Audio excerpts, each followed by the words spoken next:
Good afternoon. I see esteemed guests here on the stage. Um, First of all, I'd like to thank my teachers, the management, for believing me to give the speech today. As you know that I'm an alumni of Mount Olympus School, the stage has been, I've been on the stage many times, usually on that podium, but walking from that podium to this spot today has been a journey. I'm a BNLB honors student. I started college a month back.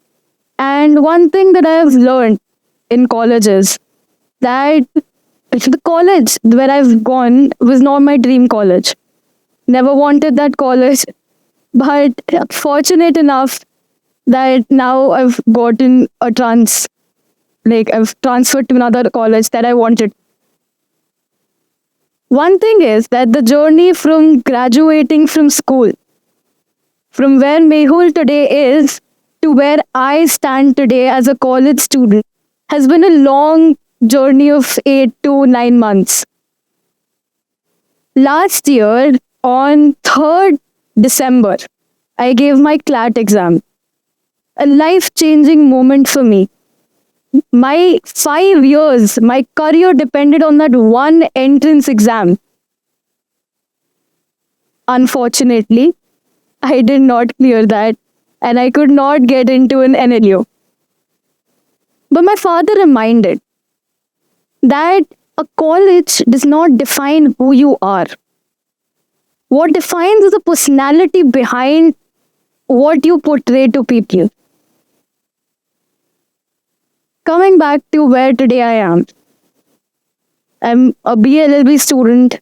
So the BA major that I took was history. If we go back in history and we connect it to our theme, catalyst for change, catalyst, a trigger. What triggers change? Mahatma Gandhi, a great man, person who fought for our independence, very rich man, barrister, lived in South of Africa, loved his life. What was the trigger in his life to choose choose to come back to India and help people? That trigger was a white man, a man below his salary or even education level, pushing him off the train on the basis of his color. A life changing moment in Mahatma Gandhi's life. I remember this in our history class. There's a monologue in NCRT. There's a cartoon where it depicts Mahatma Gandhi sitting on the train station the entire night, not catching the next train, even though he has the money to do so.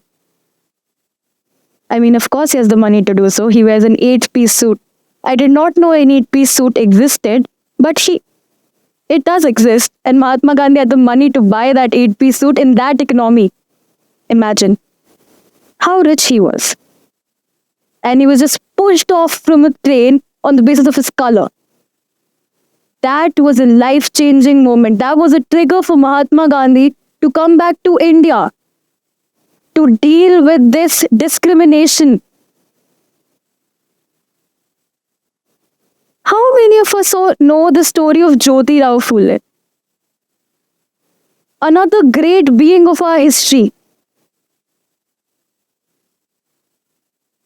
Jyoti Rao Phule encouraged his wife, Savitri Rai Phule, to educate young children, that to girl child. If you take a walk through this corridor, you'll see a very beautiful poster of her and a story depicting what she did. Many of us who are standing here, I get to speak because of a trigger that she found in that time. These small changes, these small triggers make a great impact in someone else's lives.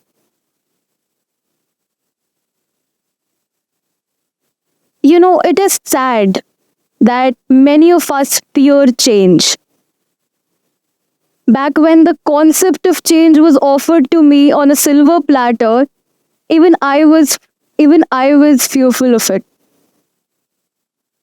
What change? How to deal with this change? How will I be myself if I change? I'm 18 years old now, and I think that it's essential. You get bored of the places you live in, you get bored of the routine you follow if you don't change. Change brings opportunities. Yeah. I never had the confidence to stand on a stage and give a speech. There were two teachers. When I shifted schools, there were two teachers. When I came to Mount Olympus, there was my English teacher and there was my social studies teacher who saw the potential, and she later became my political science, legal studies, a mentor for me. Both those teachers saw a potential. They worked on that potential. I worked on myself too. I've been into debating and doing MUNs for the past 6 years now. Mr. Adarsh, another speaker who was today with us this morning, he has been my mentor. He was one of the very few judges I had during my first MUN. And he remembers me very well because I was the only delegate who could not even say, "Present, sir," in an online conference. From that to speaking my first TEDx, it has been a great journey, full of ups and downs. If I talk about my MUN journey, it has been a very long one, actually, to doing 10 MUNs where I did not speak. And then in 5 MUNs, I started speaking. And I started saying present, nothing more than present. Then there was my first motion that I passed. Then there was finding myself a block in the DR. And then came the golden day when I got my first verbal mention. Now, a verbal mention, once you do a lot of MUNs, you find out that a verbal mention is not even a word. It's just they make you stand up in between of the crowd and everybody just claps. That's a verbal mention. I got that and everybody was like, "Arey, it's just a verbal mention. Why are you so happy about it?" I was happy about it because I took small steps. I changed my perspective about public speaking. I changed what I thought. I changed my perspective, my mindset about speaking in front of a crowd.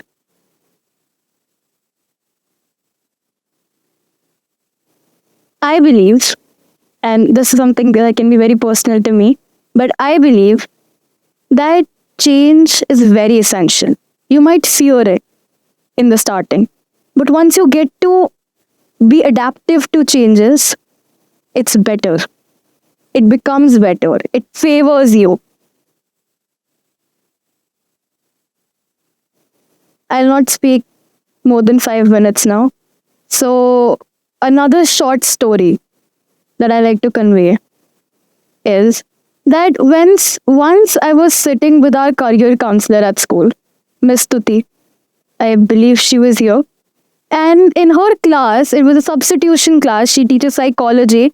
And in that class, she told us that, I see a lot of you kids having anxiety and depression. What are the triggers to those? Now, many can have very serious triggers in life. You don't know what's going in one's life. But many were scared and they feared change. They feared changing schools, changing streams, even though they were not interested in the stream they were studying, but they feared that change, that what if it doesn't work out if I shift from science to humanities? What if it will not work out if I switch colleges? What if it doesn't work out that I switch my career path?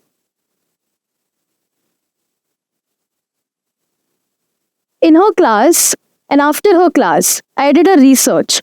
And right before I'm giving my speech, I also did another research. where it says that 60% of young adults have anxiety because they fear change, and 30 side stagnant in life and have depression because they fear change. Imagine, they're low on motivation, low on self esteem just because they're fearful about the world around them and fear of change.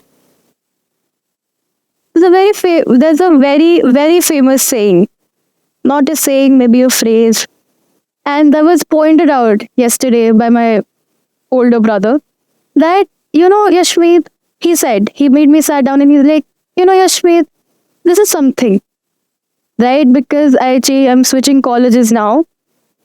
When I was saying, I was like, I'm very fearful if I'll fit into the new college now. I've already made friends at the old one.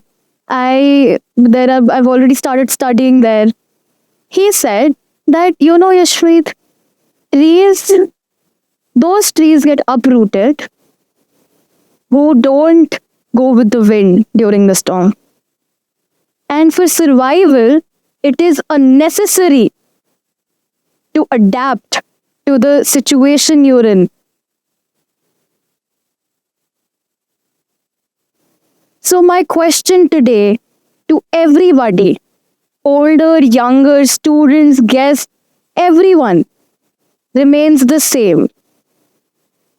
Will we still fear change, or will we take that one step ahead, outside a circle, outside our comfort zone, and find out what new thing we might discover? Thank you all. This was a lovely event for me.